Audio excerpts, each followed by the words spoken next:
They keep calling them humanitarian crises. That's the language of distance. It makes starvation sound like the weather, like it just happens, like it's tragic but inevitable. But here's the truth.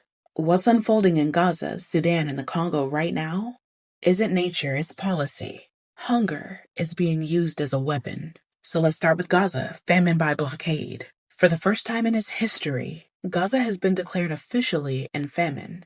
Over 500,000 people are in IPC Phase 5, which is catastrophic starvation. Another 1.5 million hover just behind them. These aren't numbers. These are families watching children waste away. And it's not because the food doesn't exist. It's because the food is being blocked. Israel has declared Gaza City a combat zone, cutting off humanitarian aid corridors. The UN Security Council? Every member except for the US has called this famine man-made, because that's exactly what it is. Starvation turned into a military tactic. Bread became contraband. Babies are dying, not from drought, but because the aid trucks are stopped at the border. This isn't chaos. This is control. And Sudan, death by siege, right? We see what's going on. Sudan is carrying a silence that should shake the world.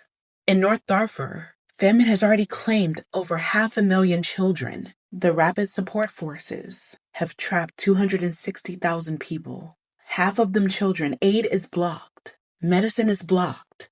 Reports say that 6,000 people are at risk of dying now, simply because a militia has turned starvation into siege warfare. This isn't mismanagement. It's not collapse. This is intentional. Starvation as punishment. Hunger as a leash.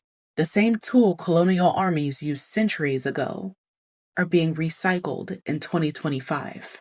In Congo, the Democratic Republic of Congo holds enough resources to power the world's batteries, yet its people are starving? That makes no sense. 25 million are in crisis-level food insecurity. Over 3 million are in emergency. Entire regions are displaced, cut off from farmland, trapped in cycles of violence that keep families from planting, harvesting, or even buying food.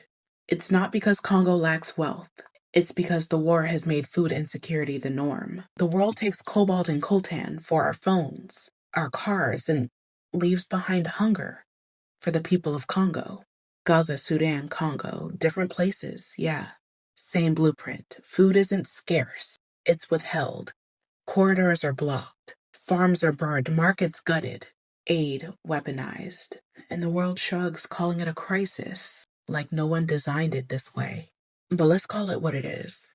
Mass murder by starvation. This is empire with new clothes. This is the same strategy that built the Irish famine, Bengal famine, Ethiopia in the 80s. Weaponize hunger, erase people quietly, and deny responsibility. The real disaster isn't the storm or the drought. It's the world watching children die with full knowledge of why. It's the leaders shrugging and pointing fingers, calculating whose lives are worth saving and whose deaths are acceptable losses. Katrina taught us this lesson years ago. It wasn't the water that killed. It was the neglect. Gaza, Sudan, Congo are all screaming the same thing. They're not starving because they're poor. They're starving because someone decided that food would be the battlefield. And that's what makes this so unbearable. It didn't have to happen.